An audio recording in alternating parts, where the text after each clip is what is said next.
Vamos a empezar con la farmacología de los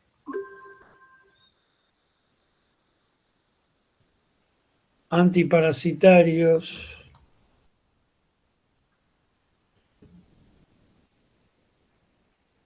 los antifúngicos y los antivirales.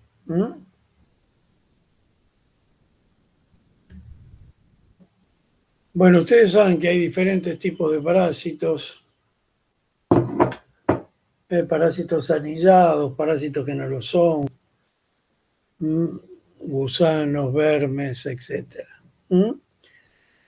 Saben que hay parásitos que solo invaden, que tienen, digamos, una afectación circunscripta del organismo, y otros parásitos que se pueden hacer sistémicos, por ejemplo, como el toxoplasma o el neumocistis, y otros parásitos que son intestinales, como por ejemplo la tenia. Bien.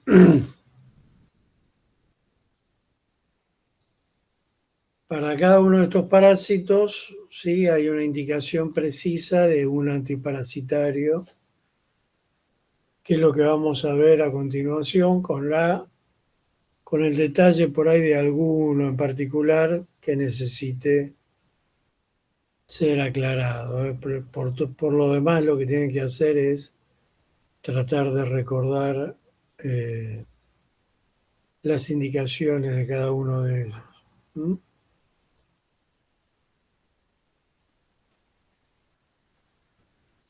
Bien. Vamos a cerrar un poco acá porque no me deja ver el...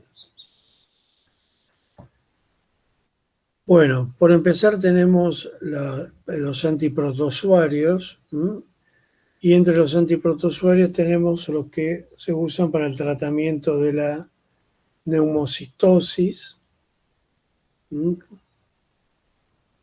como el cotrimoxazol, que ya sabemos qué es, pues lo vimos en antibióticos,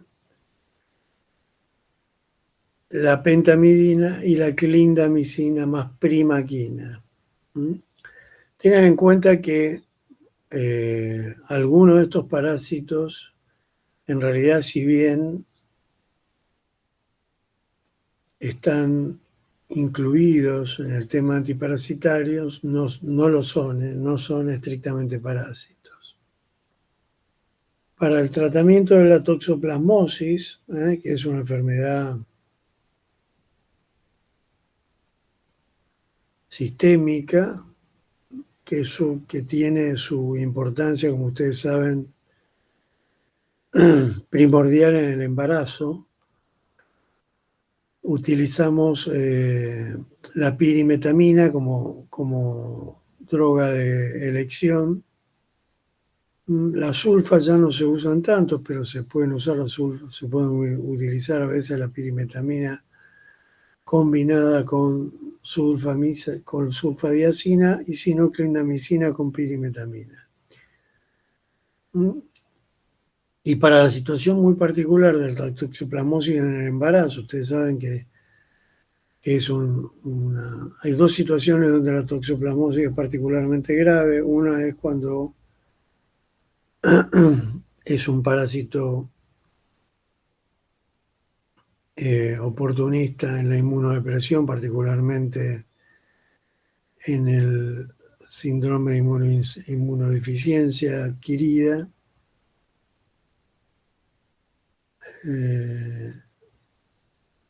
donde puede causar encefalitis, y en la otra situación muy particular donde es grave la toxoplasmosis, en el embarazo, donde provoca abortos. Bueno, en el caso de las embarazadas se puede usar espiramicina. Para la valantidiasis, que es bastante menos frecuente, usamos tetraciclinas o metronidazol, Fíjense que muchas de estas drogas ya las hemos visto, las que nos vimos ya las vamos a ver próximamente. Y para las amebiasis, que suele ser, la amebiasis suele ser primariamente un parásito intestinal, pero después puede hacerse sistémico y puede provocar fundamentalmente quistes hepáticos e incluso quistes pulmonares y cerebrales. Pero suele comenzar como un parásito intestinal. Fundamentalmente el tratamiento se hace con metronidazol en la amebiasis, pero bueno, también podemos nombrar acá la paramomicina, el iodoquinol y el tinidazol, que es del mismo grupo de los imidazoles que el metronidazol.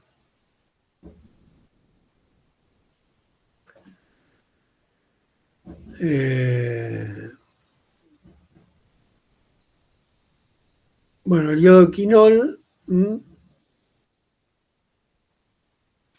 ténganlo en cuenta porque puede provocar atrofia óptica, por lo tanto no se puede usar en niños, y sí se utiliza para las formas pura y exclusivamente intestinales. Cada vez, yo les diría que prácticamente hoy no se utiliza. ¿Por qué tienen que tener en cuenta esto? Porque en general las amebiasis se dan en poblaciones donde hay agua contaminada y entonces van a tener que usar diferentes tipos de tratamiento en diferentes edades o en diferentes tolerancias. Van a tener que utilizar diferentes tipos de tratamiento. La paramomicina es un aminoglucósido, ¿no? Ustedes saben que ya hablamos cuando vimos antibióticos, que los aminoglucósidos no se absorben por vía oral, o sea que se utiliza solamente para las formas intestinales. Y el metronidazol, que además de ser un antiparasitario, es también efectivo contra bacterias, contra muchas de las bacterias que hay en el intestino, pero fundamentalmente contra las anaerobias. Yo le diría que es el tratamiento de elección para las amebiasis. Que la verdad es que si les digo ahora, no estoy muy al tanto de la incidencia que tiene actualmente, pero en una época era bastante común, sobre todo en los lugares donde hay acequias. Si se contaminaban y la gente tomaba agua de las acequias, era bastante común contraer las amebiasis. Bien. Así que por lo tanto la única droga con la que contamos para el tratamiento sistémico es el metronidazol. También yo les agregaría acá el ornidazol, el ornidazol, que es un derivado más moderno del metronidazol y que tiene un espectro similar y también puede ser utilizado para el tratamiento de las amebiasis. Bien. Las yardasis son unos parásitos, unos gusanos que particularmente se encuentran en la Giardia, lo que se llama Giardia lambia, que provoca la yardasis, se encuentra habitualmente en las frutas, en las verduras, etcétera, etcétera. Por eso la recomendación, hay muchos parásitos que se encuentran en ese tipo de reservorio y por eso la recomendación de lavar bien las verduras, etcétera, etcétera. Bueno, se puede tratar con las drogas que tienen aquí en su PowerPoint. La yardasis suele ser bastante más común, o solía ser bastante más común, en realidad con la mejora de la higiene de la población se ve menos, pero es uno de los parásitos que uno puede ver habitualmente. ¿Está claro? Se puede tratar con metronidazol, quinacrina o furazolidona. Ya se van dando cuenta, a medida que vamos repasando los parásitos y su tratamiento, que la importancia del metronidazol, ¿sí?, en general en el tratamiento de todos estos parásitos. Bien, las leishmanias, ¿sí?,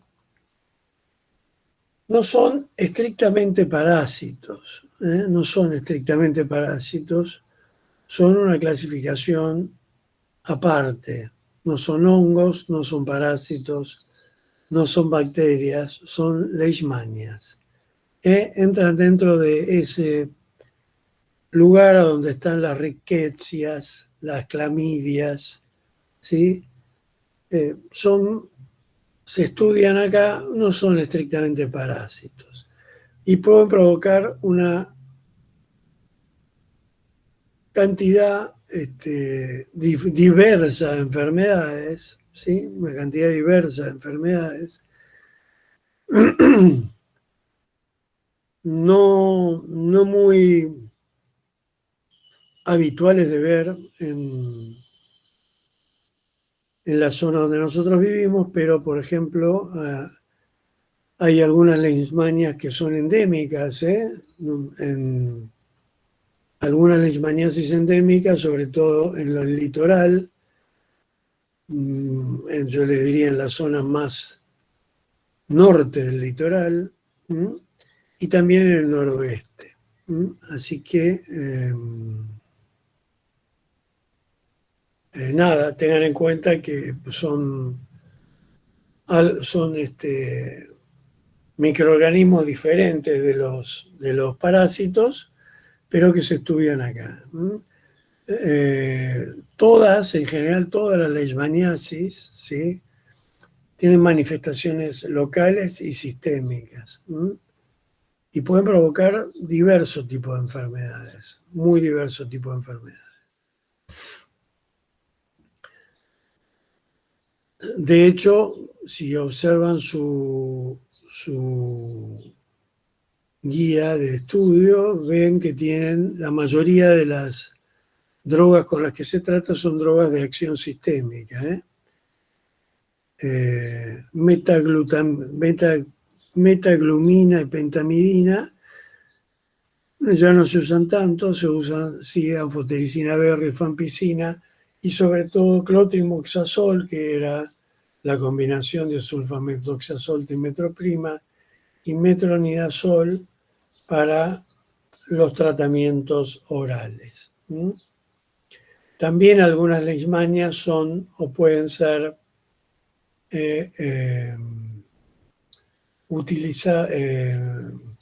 pueden provocar infecciones oportunistas en HIV. Bueno,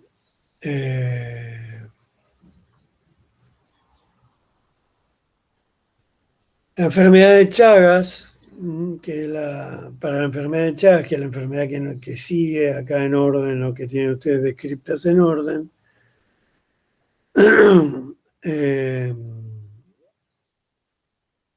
que en realidad son dos enfermedades y que se dan en Sudamérica, por eso es la enfermedad de Chagas-Massa.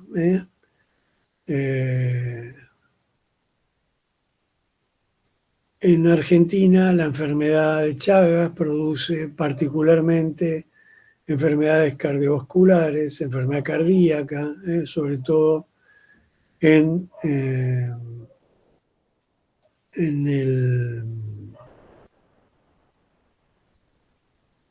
el sistema de conducción eléctrico cardíaco, lo que suele producir más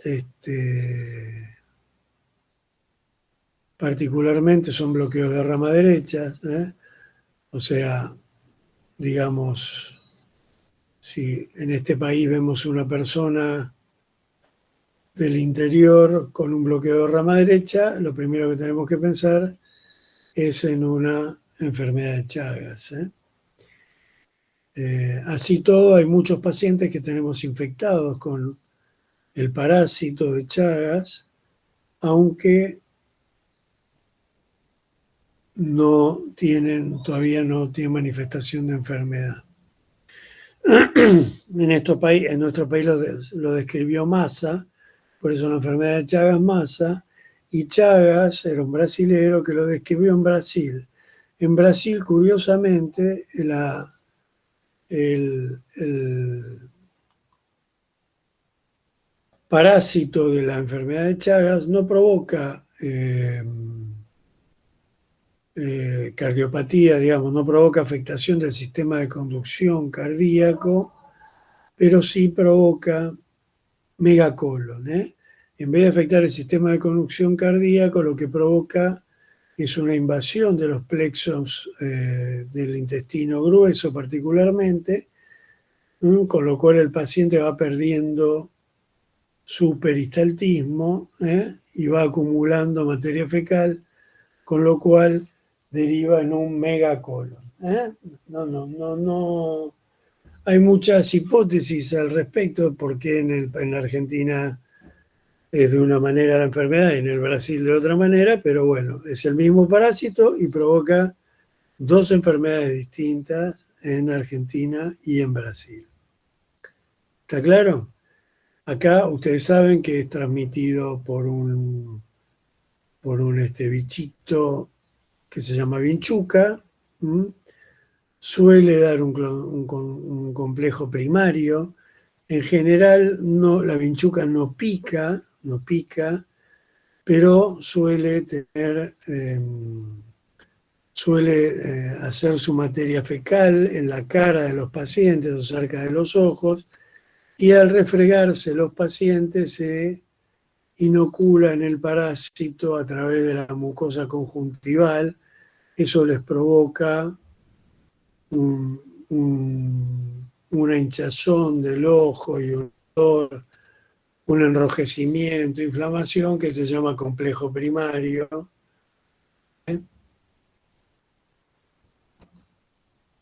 ¿Y por qué es importante el complejo primario? Por esto que vamos a ver ahora, porque el tratamiento, una vez que la vinchuca se hace intracelular, no hay tratamiento, y el tratamiento se hace entonces mientras está circulando en la sangre en el periodo agudo, y se hace con estas drogas, que es la primaquima, besniazol y el nifurtimox particularmente, que es una droga antiparasitaria que ustedes van a ver que está,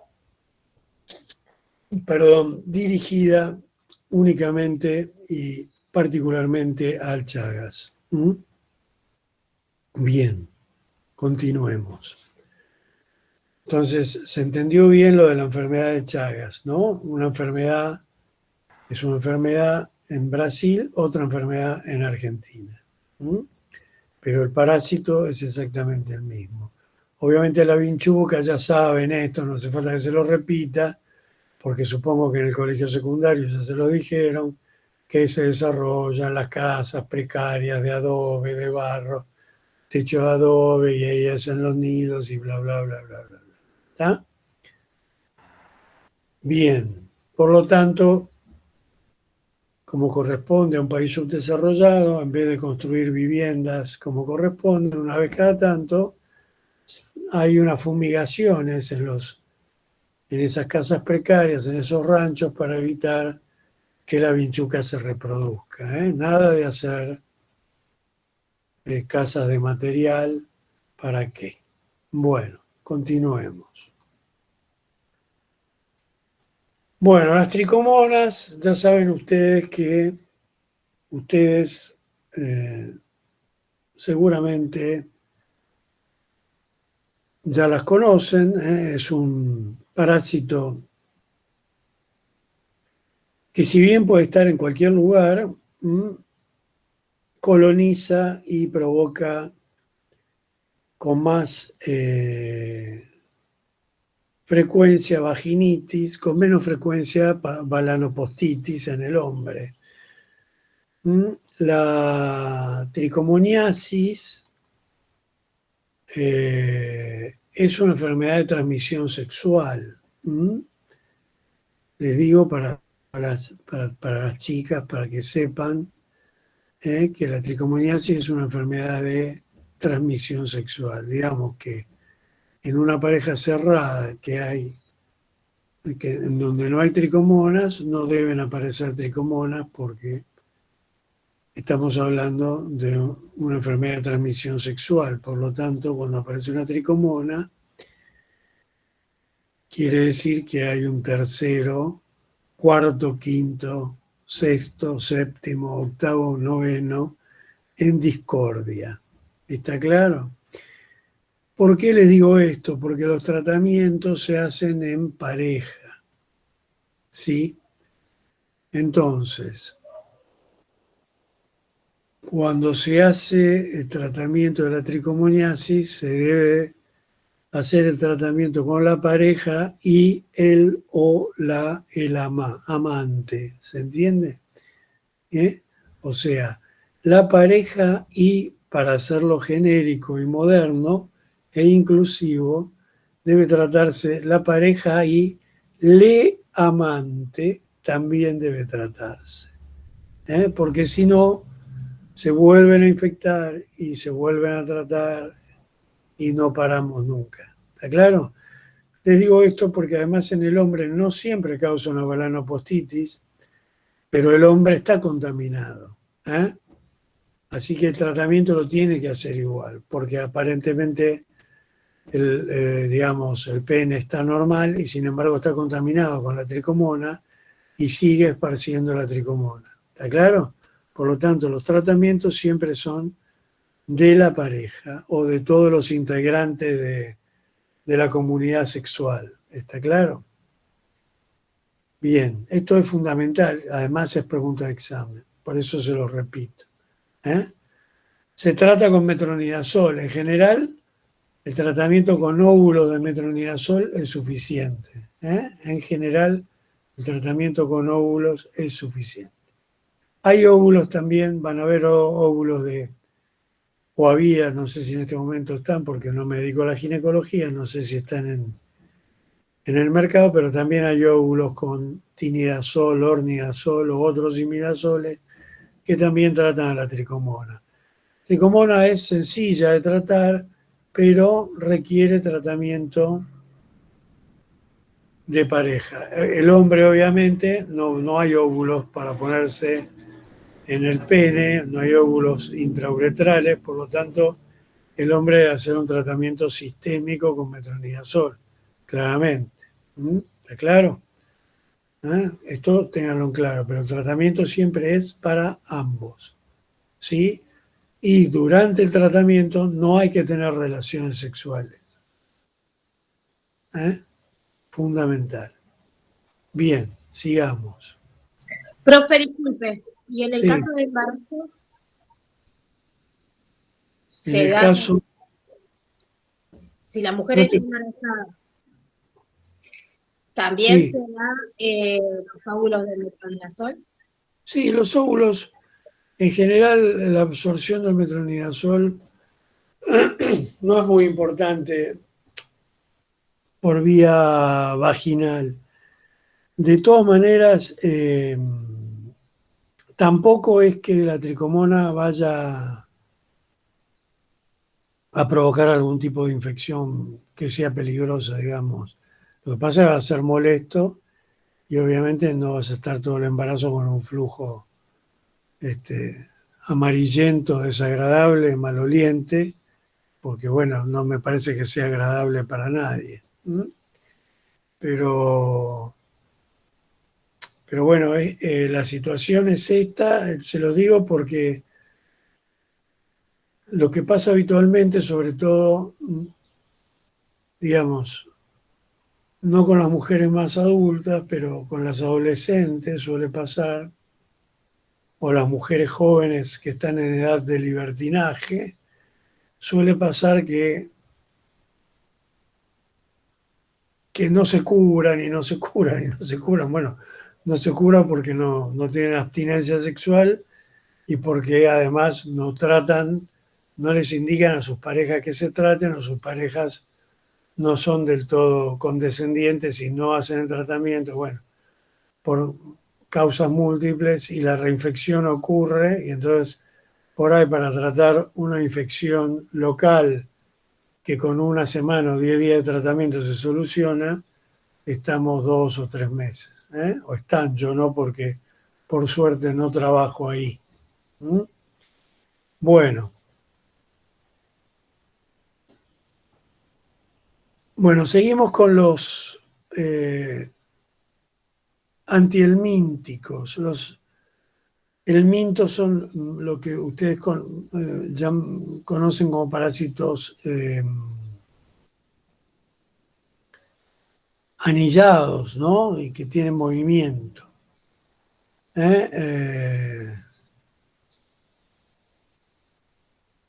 Bueno, acá tienen varios tipos de tratamientos, ¿eh? En general se prefieren, como siempre, mebendazol y albendazol, que son del grupo de los imidazoles.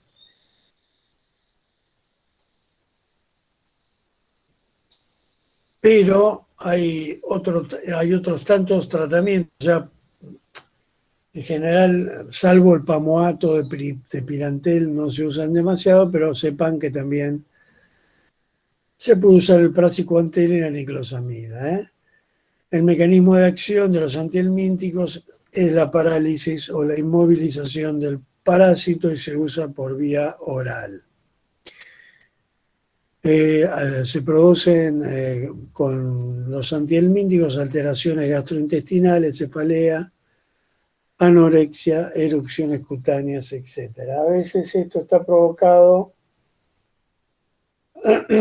por una acción conjunta con el parásito. Ustedes, una de las... bueno, los parásitos suelen producir un aumento de la reactividad alergénica. El tratamiento de elección, según el parásito, todos estos son parásitos gusanos anillados, tratamiento de elección para Láscaris lumbricoides, el Oxyurus vermicularis, que es el parásito ese chiquitito que suelen tener todos los niñitos, y la uncinariasis, que ya es un parásito más agresivo, el Ascaris también. El Ascaris puede perforar el intestino y hacer formas hepáticas y pulmonares. El tratamiento, lo ideal sería cuando el niño ya presenta en su materia fecal los bichitos, hacer el diagnóstico correspondiente y hacer el tratamiento de elección, que es con mebendazol.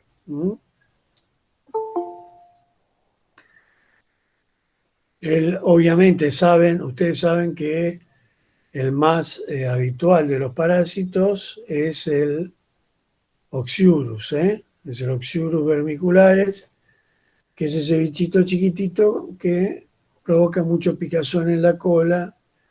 Entonces los chiquitos se rascan y ahí las madres le hacen ese test que le ponen la gasita con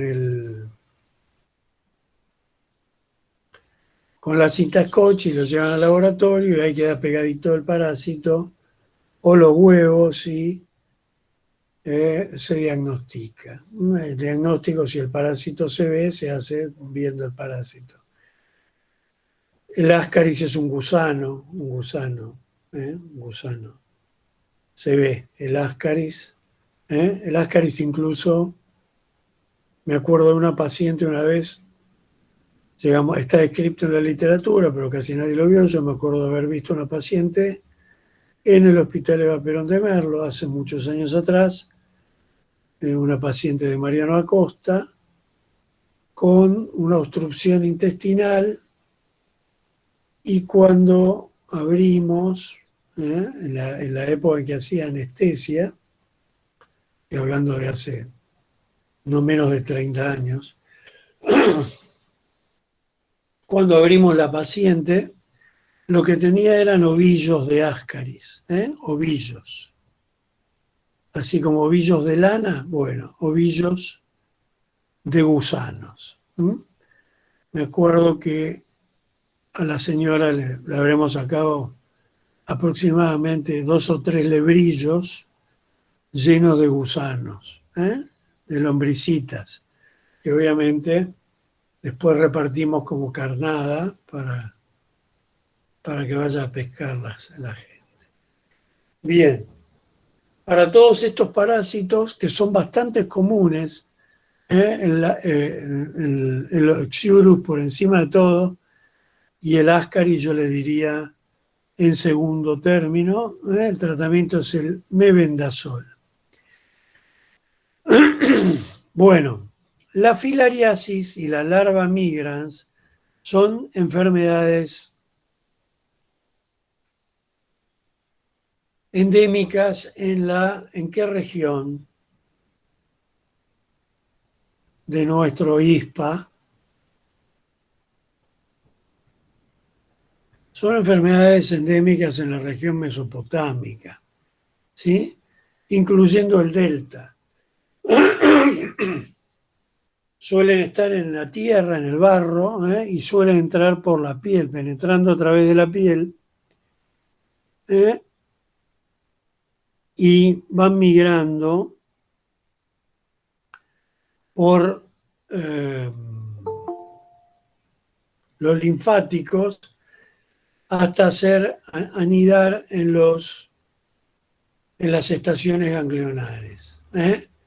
En nuestro país, sobre todo en el litoral, son enfermedades endémicas.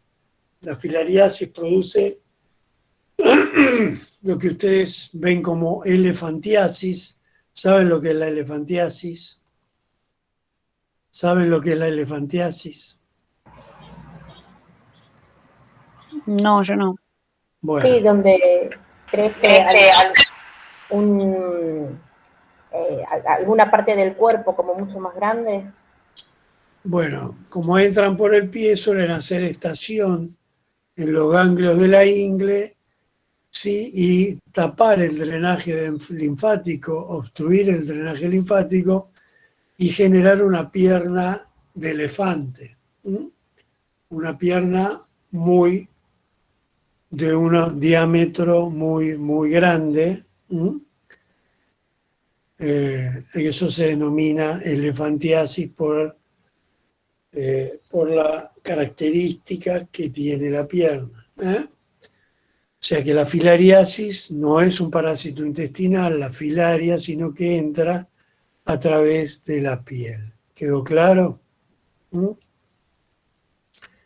La larva migrans también entra a través de la piel, puede entrar en cualquier lugar y lo que hace es marcar un trayecto.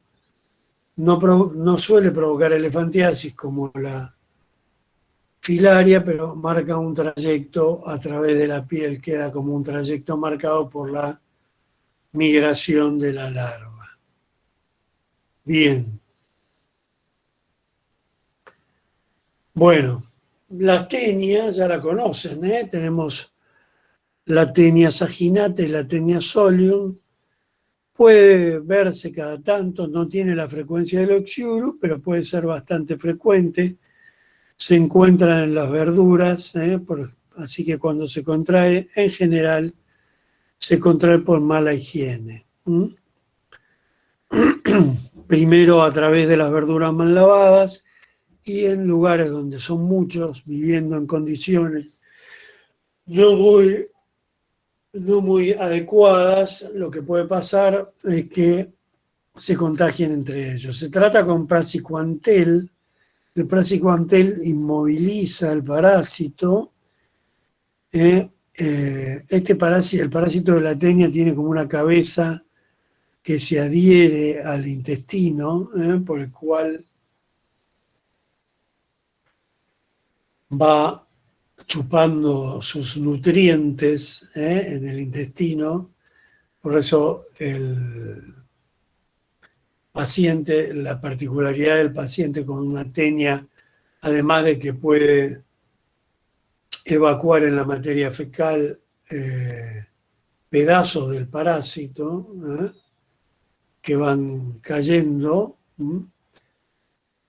Además de eso, el paciente presenta mucho adelgazamiento.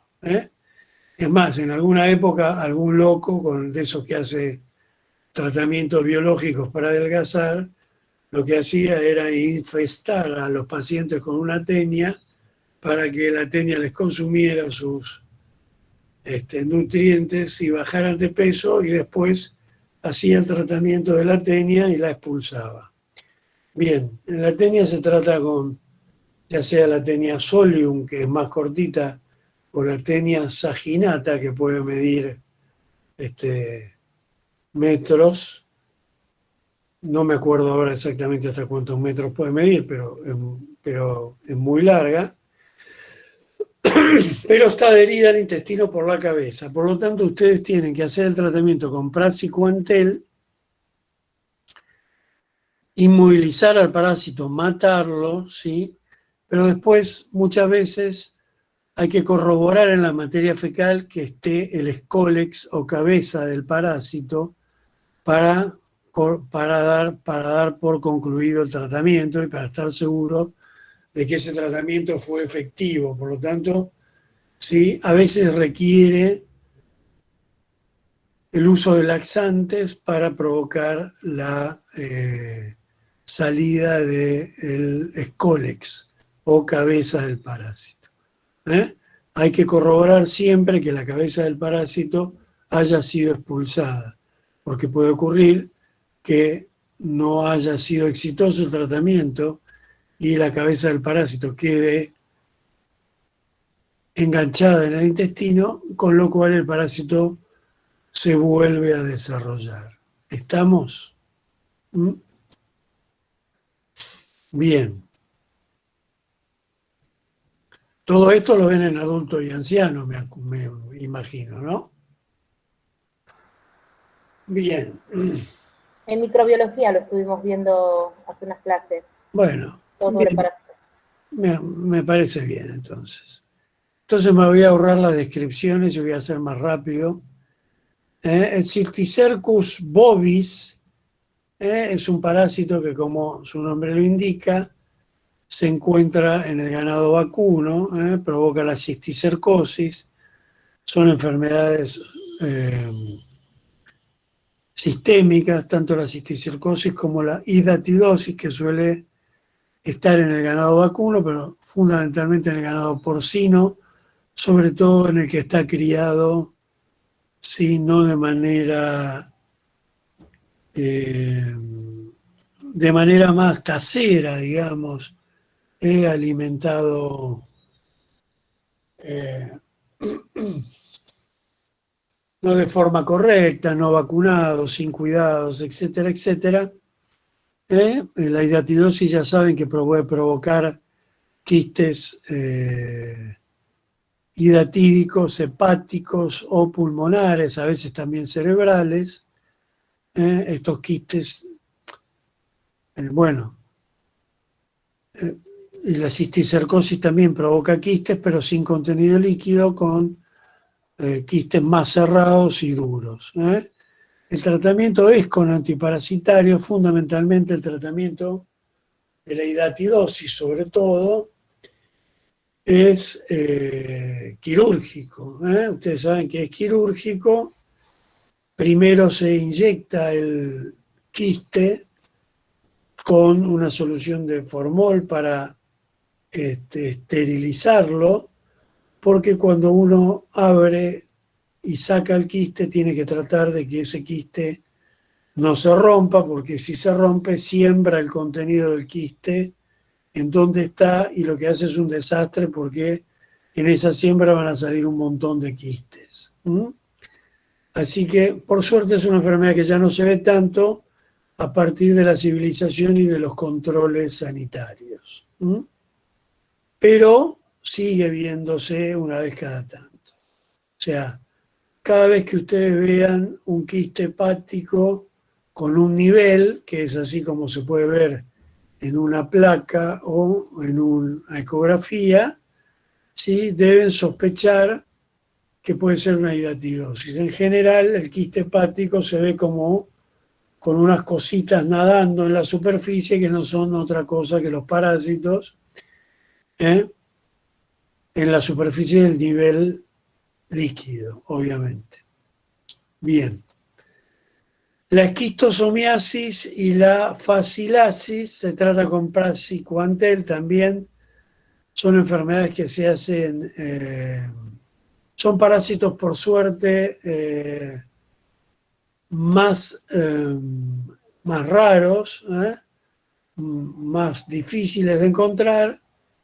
También son parásitos que pueden ser solamente intestinales o que pueden provocar enfermedad sistémica, pero son ya más difíciles de ver, más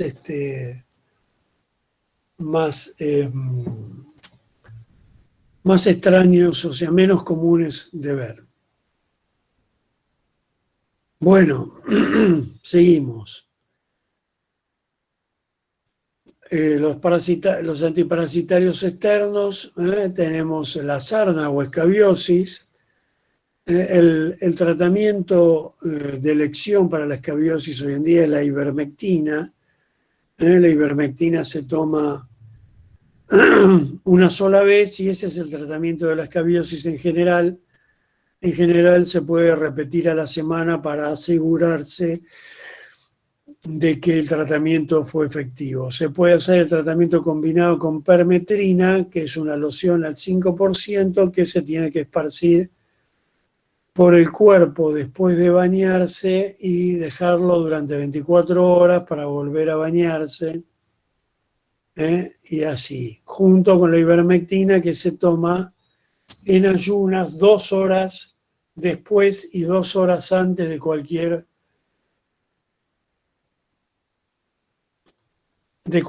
medicación, de cualquier ingesta de alimentos. Para que sea efectiva, la ivermectina se debe tomar 2 horas después y 2 horas antes de la ingesta de cualquier alimento. Pregunta de examen. Ivermectina es el tratamiento de elección hoy para la sarna.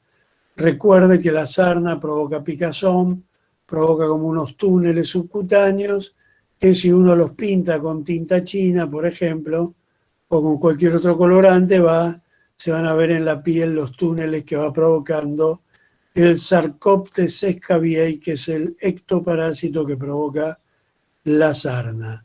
Recuerden que la picazón sí puede persistir durante a veces hasta 1 año. Y recuerden que a veces con el tratamiento también persiste picazón y eso es por alergia por los componentes del parásito muerto que han quedado dentro de la piel y todavía no se eliminaron. Pero a veces tengan cuidado porque es muy contagiosa y es muy común que los enfermeros se contagien en la manipulación de pacientes.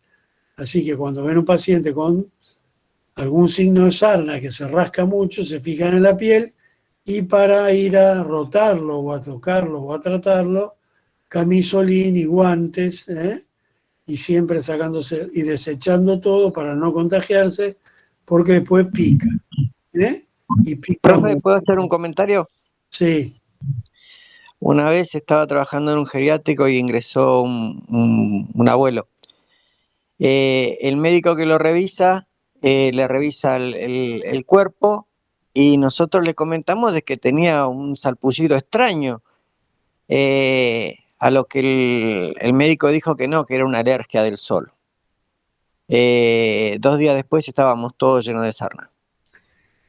Sí, bueno, se contagian muy rápidamente, muy rápidamente. Yo les digo, la forma más fácil de hacer el diagnóstico es en esa zona donde ustedes sospechan que hay sarna, poner algún colorante. Y van a ver inmediatamente una serie de túneles subcutáneos, ¿sí?, que son los túneles que hizo el Sarcoptes. Cuidado, es una enfermedad estúpida. A ver, no es que le va a pasar nada, pero les va a picar insoportablemente durante un montón de tiempo. Si tienen suerte, hacen el tratamiento y a los 10 días se curaron. Y si no tienen suerte, pueden estar 6 meses rascándose desesperadamente y sin ningún tipo de solución. Lo malo que en ese momento uno se lo transmite a la familia y eso es horrible. Sigue. Y la Bueno, la familia del paciente no comentó por miedo a que no lo ingresemos no lo ingresen al geriátrico en ese momento. Bueno, yo lo que les digo es que les conviene, si esto pasa, bueno, agarrar las sábanas, lavarlas bien, ponerles lavandina. Algunos la hierven, no está mal. Con agua caliente, sí. Profe, cuando dicen sarnilla, ¿es lo mismo que sarna? Sarna es sarna. La sarna del perro, la sarnilla, no se contagia al ser humano. Así que nada, con el perro no se la agarren. No es lo mismo. Está bien. No es igual. Sí, en una época servían las sábanas, qué sé yo, no sé, hagan como quieran.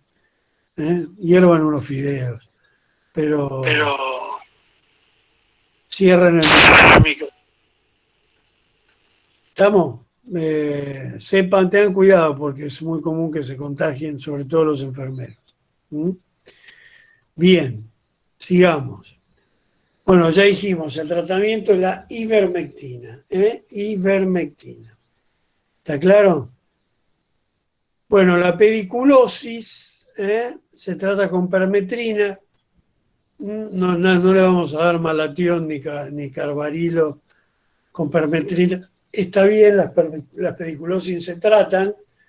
La pediculosis tiene la particularidad de que provoca 3 enfermedades con el mismo parásito, el pediculus capitis, que está en la cabeza, el pediculus corporis, que está en el cuerpo, y el pediculus pubis, que es la famosa ladilla. ¿Está claro? Es el mismo piojo.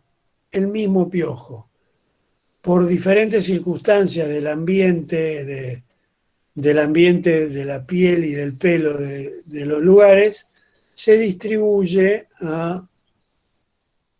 localiza en algún lugar y no en otro. Recuerdo un paciente que tuve muy peludo, cuando hacía guardia hace muchísimos años, que había empezado con una ladilla y terminó con piojos desde el pubis hasta la cabeza. Se trata de la misma manera, con permetrina.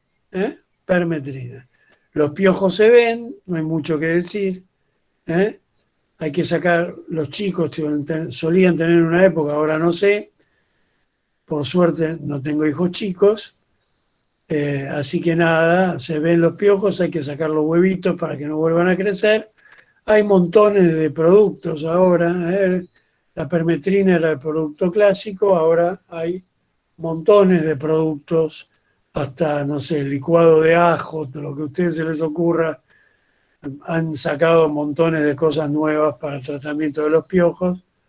Está todo bien. En última instancia, el lanzallamas es una buena medida terapéutica. Bien. Recuerden lo que les dije de la ivermectina. Estuvo muy de moda porque, según muchos, protegía contra la infección del coronavirus. Nunca se pudo comprobar.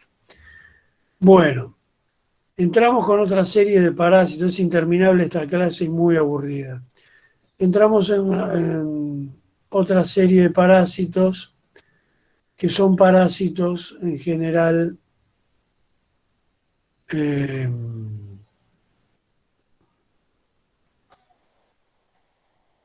sistémicos, que entran, que van por vía sanguínea, que los que tenemos el paludismo, ustedes saben que es un parásito de las zonas tropicales, etcétera, etcétera. Se tratan con alcaloides de la quinina y quinidina, los cuales ya vimos cuando hablamos de antiarrítmicos. Interfieren en el ADN del parásito que se ha metido en el glóbulo rojo. El parásito lo transmite el mosquito, ya saben.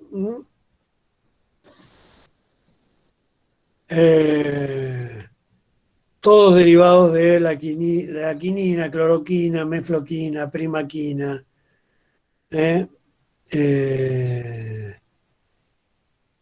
Y también con antifólicos como la pirimetamina y la cloroguanida. En general, el tratamiento de elección es la cloroquina.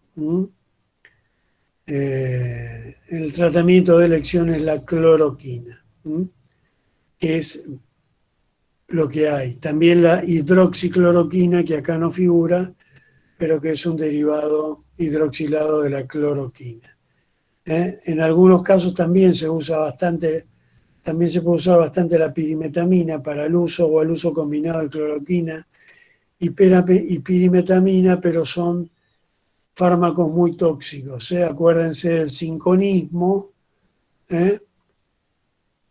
que era aquella cuestión que teníamos con la quinidina cuando vimos los antiarrítmicos, que les daba mareos, zumbidos de oídos, etcétera, etcétera, etcétera. Bien. Entonces las indicaciones, la cura se hace con cloroquina, hidroxicloroquina, ya les dije, mefloquina, la cura radical con primaquina y la profilaxis con primaquina y pirimetamina. De modo que si viajan a alguna zona selvática, que es donde está el mosquito, que se me hizo una laguna, no me acuerdo ahora cómo se llama, pueden, lo voy a googlear porque no puedo quedarme con no me puedo quedar con esta laguna en la cabeza.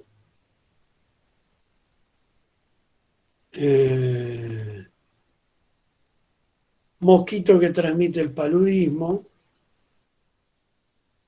Aquí hay un resumen de CDC. El mosquito anófeles, que no, me venía la mosca tsetse, que no tiene nada que ver, que es la enfermedad del sueño, pero bueno, cosas de la ancianidad. Perdón, pero me tenía que salir de esa laguna porque me resultaba indispensable para la vida. Continuamos. Bien. Cada vez que viajen, tienen que hacer la profilaxis.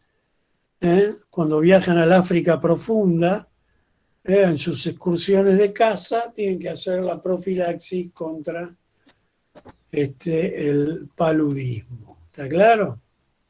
Bueno, acá no hay que ir muy lejos, en la selva misionera también hay. Así que bueno, terminamos con los parásitos acá, los del intestino, los que no son del intestino, etcétera, etcétera, y pasamos a los honguillos. Bien.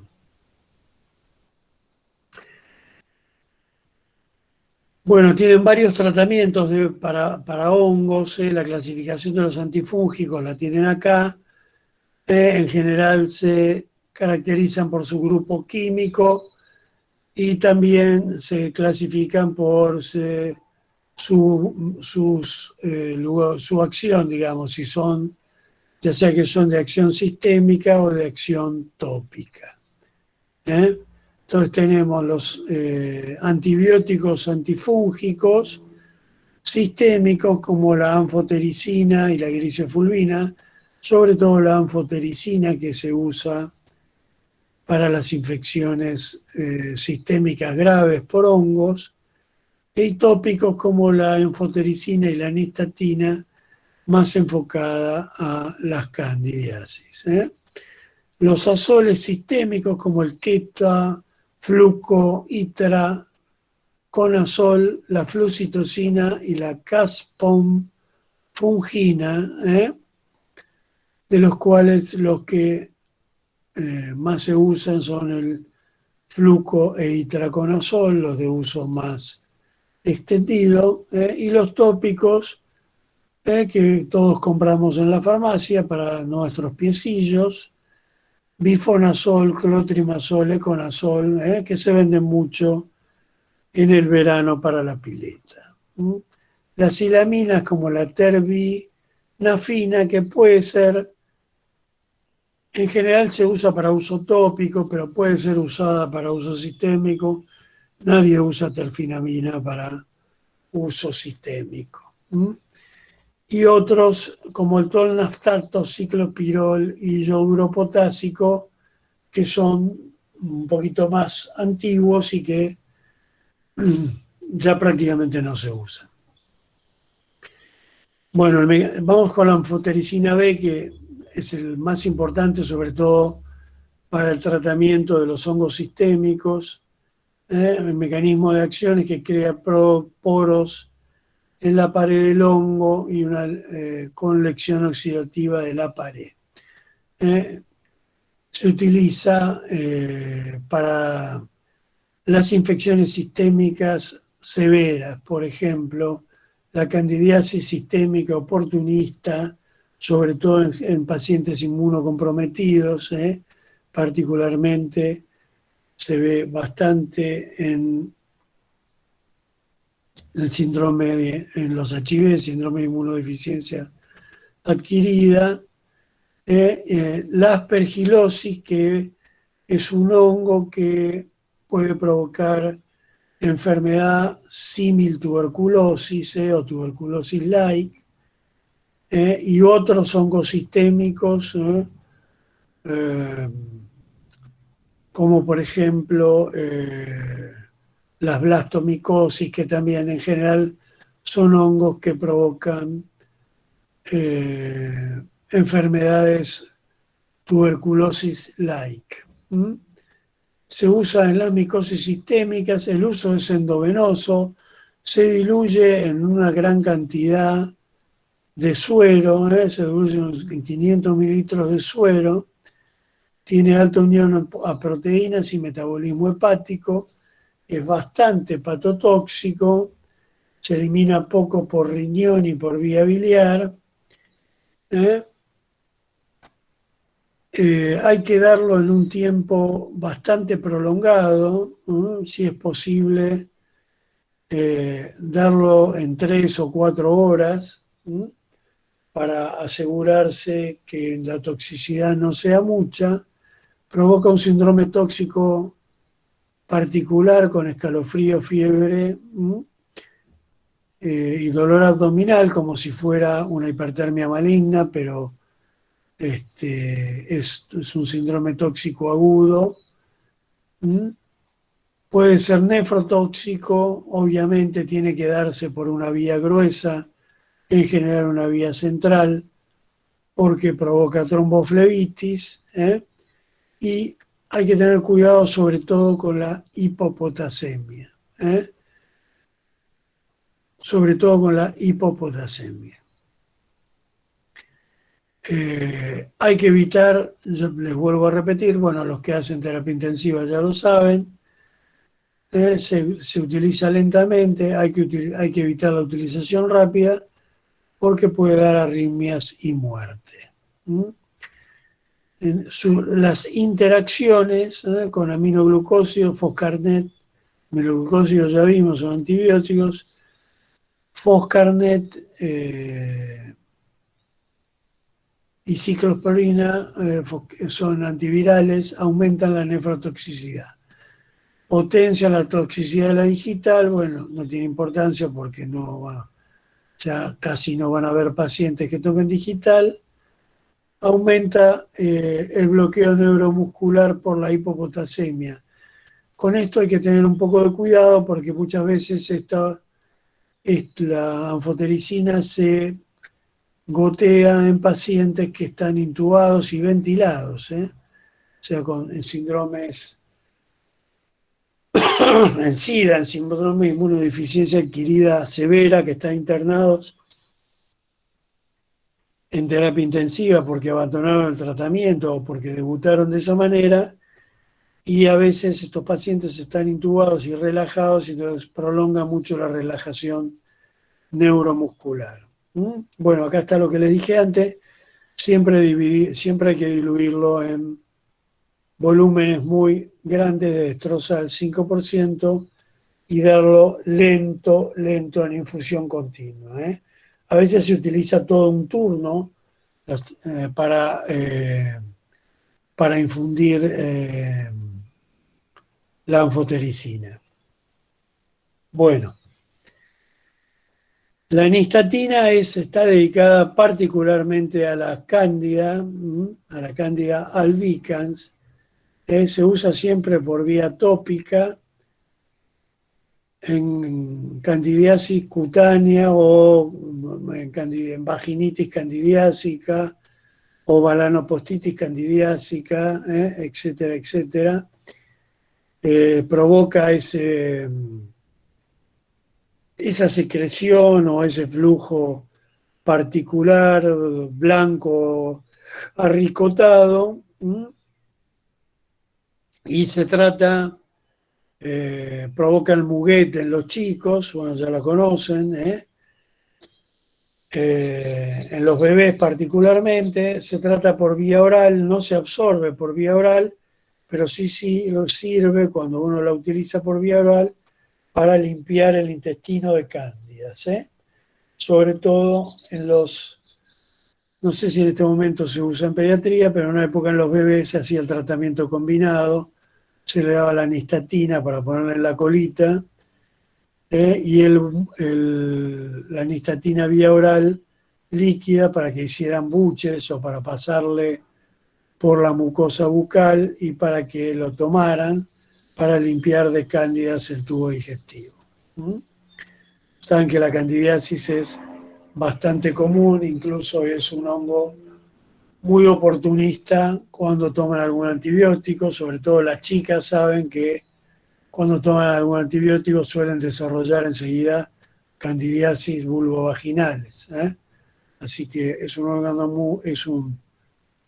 hongo muy oportunista y muy factiblemente se contagien en la zona perineal. Sobre todo hay que hacer hincapié en las chicas en que, como es un hongo que habita habitualmente el intestino, hay que hacer hincapié en la higiene post-defecación, que sea siempre hacia atrás con el papel higiénico, nunca hacia adelante, porque esa es la forma más común de contaminación vulvovaginal por cándida. ¿Está claro? Eso es fundamental y es una cosa que es bien de enfermería. Bien, la grisofulvina es un fungistático que inhibe el crecimiento micótico, es activa en dermatofitos. Dermatofitos son sobre todo los hongos que atacan la piel y anexos, uñas, dedos, pliegues intertrigos, etcétera, etcétera. Se puede usar por vía oral, y se absorbe mejor con las comidas, sobre todo si las comidas son grasas. Tiene metabolismo hepático. En general no se usa mucho por vía oral, se prefieren los imidazoles que vimos primero, o sea, ya sea el fluconazol o el itraconazol. Puede provocar neuritis,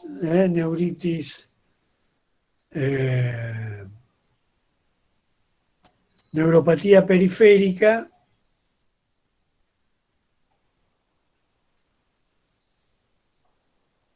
Bueno, alguien quiere unirse, pero no lo puedo unir.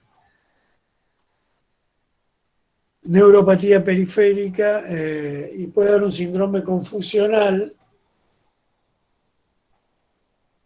con mareos y confusión mental, que se hace más patente con el alcohol. Es como una especie de borrachera más grave. Bien. Seguimos con los azoles, que ya vimos en la primera clasificación.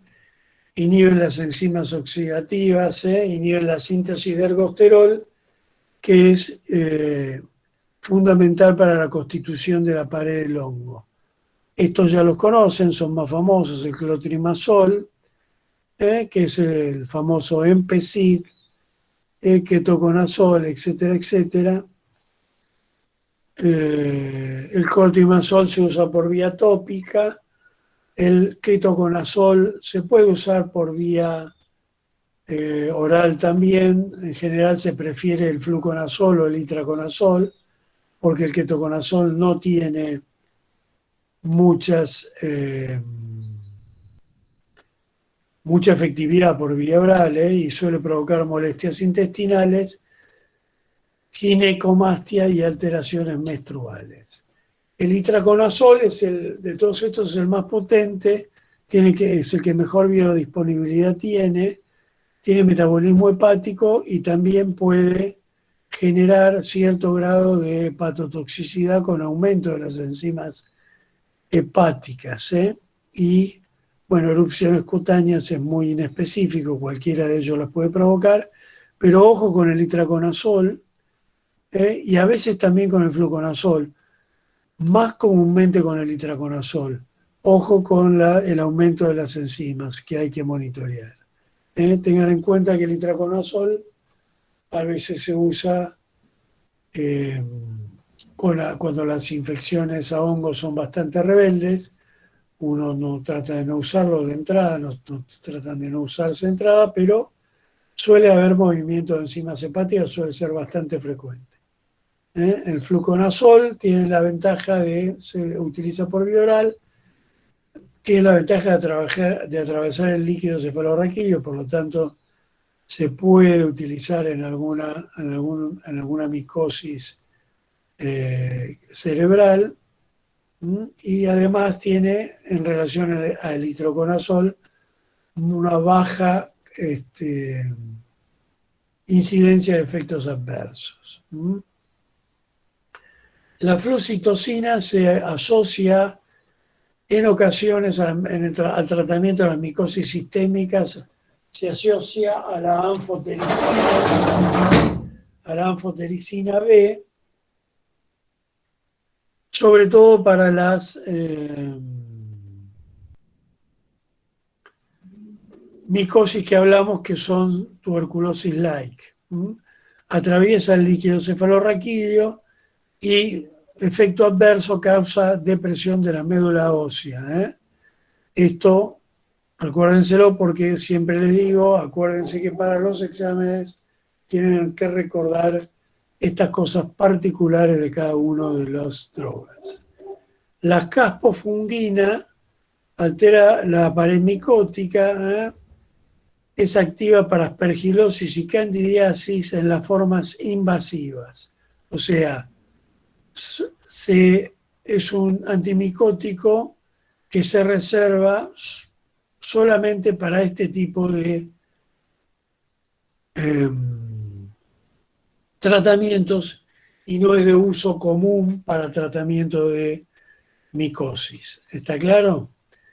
Tiene metabolismo hepático y requiere la realización de una dosis de carga. La terbinafina, como ya les dije, no me acuerdo el nombre comercial, pero es un antimicótico para pies muy famoso, disminuye la síntesis de ergosterol.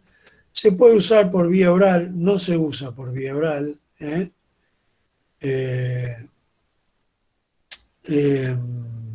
A ver, como siempre les digo, acá farmacológicamente se les explica que se puede usar, pero sepan que no se usa por vía oral. Reclamos, no se usa por vía oral. No es común el uso de terbinafina por vía oral. Sí, como ustedes ven la propaganda en la televisión, se usa en cremas y aerosoles para los dermatofitos, sobre todo los intertrigos de los pies. No quiere decir que no se puede usar para los hongos en las manos, pero bueno, ustedes saben que es más común por el medio que lo favorece, los hongos en los intertrigos de los dedos del pie. Bien, pasamos, ¿se entendió esto? ¿Quedó alguna duda? ¿Alguna cosa que repetir? No, profe. No, profe. Bueno. Bueno, pasamos a los antivirales. Acá tenemos un grupo, en los últimos años se reprodujeron bastante, sobre todo en los 90 para acá, con el uso de los retrovirales para HIV, ¿eh? Entonces los clasificamos en antiherpes virus, análogos de los nucleósidos o de los pirofosfatos. Estas son clasificaciones que yo se las doy, no creo que nadie se las tome, pero bueno, se los tengo que mencionar porque están. Los antirretrovirales, inhibidores de la transcriptasa inversa, de la proteasa y de la fusión, estos son importantes porque suelen usarse combinados para el tratamiento del HIV, profilaxis del SIDA. Y los antigripales, inhibidores de la neuroaminamidasa, y la vieja y nunca bien ponderada e inútil en una gran mayoría de casos, amantadina. Bien. De los antiherpes virus, el más famoso, el americano más famoso es el aciclovir, que se puede usar endovenoso, tópico o por vía oral. Es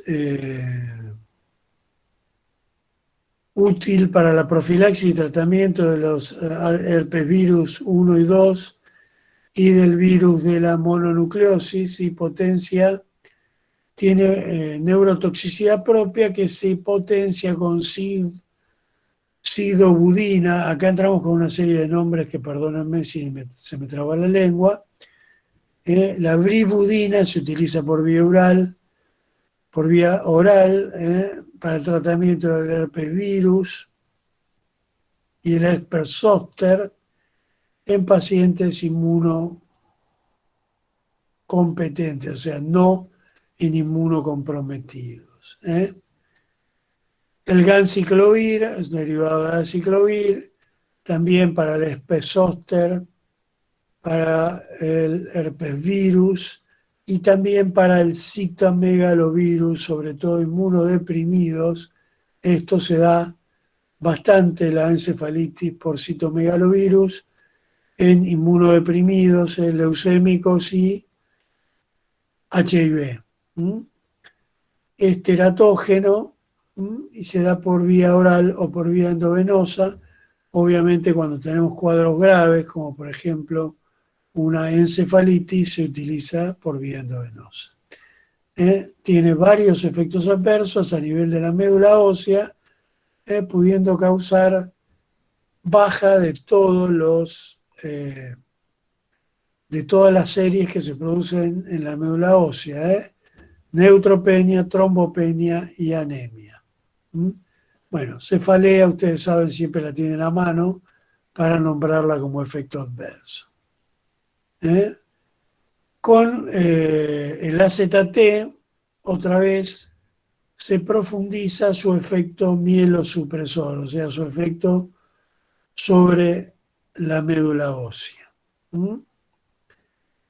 Que está contraindicado si el paciente tiene neutropenia o menos de 25.000 plaquetas, no se puede usar. Tengan en cuenta, ustedes se dan cuenta que el ganciclovir, no hace falta que se los diga, pero se dan cuenta que tiene un uso restringido al tratamiento de enfermedades virales severas. El aciclovir, en cambio, para cualquier herpes del que a ustedes les sale en la boca, cualquiera de los herpes premenstruales o qué sé yo, una cremita de aciclovir le acelera la evolución del virus. La evolución del virus, si tratándolo solo, sería de 3 semanas, y con el aciclovir ustedes acortan la evolución y más o menos en 1 semana el virus está solucionado.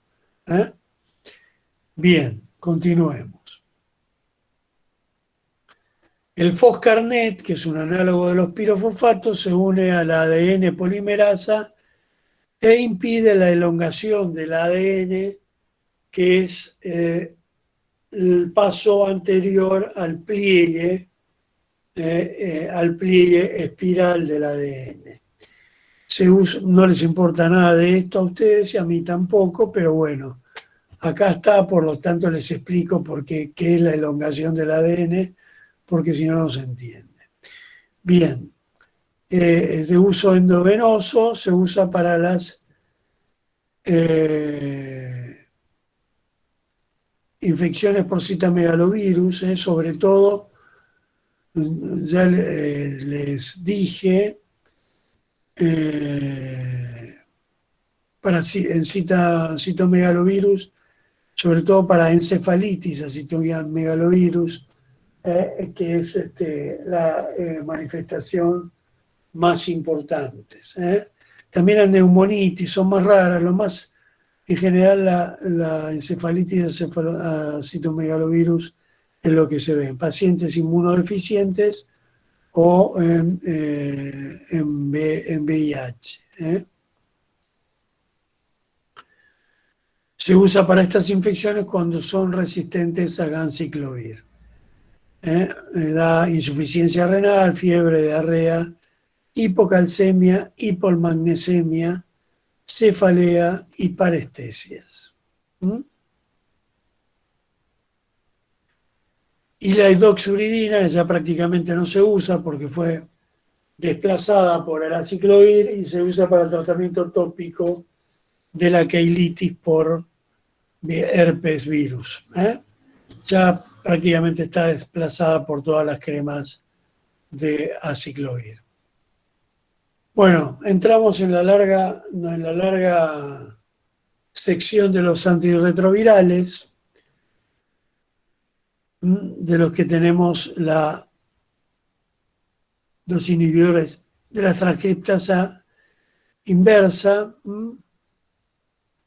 abacavir, didanosina, estabudina, lamivudina, salcitabina, acetate, que es el acidobudina, el famoso acetate, neviparina, efavirenz. No sé lo que tenemos en plaza en este momento, no suele haber siempre todas las drogas. Ya les dije que se usan combinadas con los otros grupos. No se usa intramuscular el acetate, que es la más famosa de ellas. Se usa vía oral y endovenosa. Ya vimos, porque lo vimos antes y lo combinábamos con otros antivirales, que provoca baja en todas las series de la médula ósea, puede provocar mialgias y también insomnio. Cefalea, náusea, vómitos, saben que es para todos. Mielotoxicidad, bueno, acá está mielotoxicidad potenciada, como ya habíamos hablado antes, con ganciclovir y también con fluconazol. Tengan en cuenta que esto es de uso en pacientes inmunodeprimidos y por lo tanto no es nada anormal que además de un tratamiento antiviral estén con algún tratamiento antimicótico. Los inhibidores de la proteasa, saquinavir, ritonavir e indinavir, que son los que tenemos habitualmente siempre, delfinavir, lopinavir, atazanavir, y los inhibidores de la fusión enfurvitida. Bueno, todos estos antirretrovirales, particularmente para el uso, se pueden usar en cualquier retrovirus, pero particularmente los tenemos en uso para el HIV, para el síndrome de inmunodeficiencia humano. Bien, antigripales, amantadina, yo no les quisiera mentir, pero debe ser si no me equivoco, el primer antigripal que hubo para el virus de la gripe A, se usa por vía oral.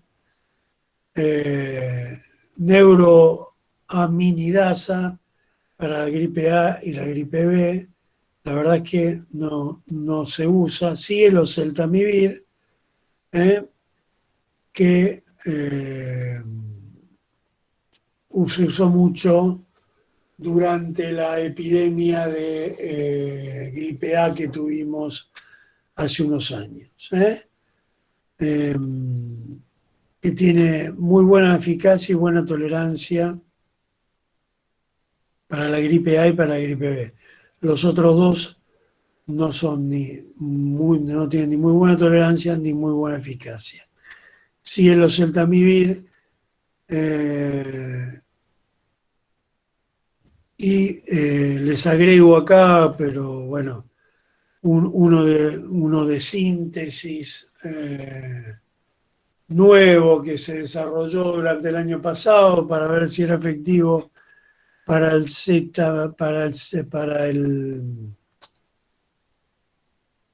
citomegalovirus, no, para el coronavirus, que el remdesivir, que se desarrolló de apuro el año pasado, se probó, pero no dio resultado para el citomegalovirus, no dio resultado para el coronavirus. Claramente se utilizó, se hicieron muchas pruebas, pero nada, no dio resultado. Así que no sé para qué uso habrá quedado, supongo que habrá quedado para uso para otros virus respiratorios. Bueno, concluimos esta clase. Como ven, yo les avisé de entrada que era una clase muy, muy amena, muy, muy linda. A mí me gusta mucho dar esta clase, es la preferida de todas, sobre todo porque son drogas que son de uso muy restringido, son de uso muy restringido.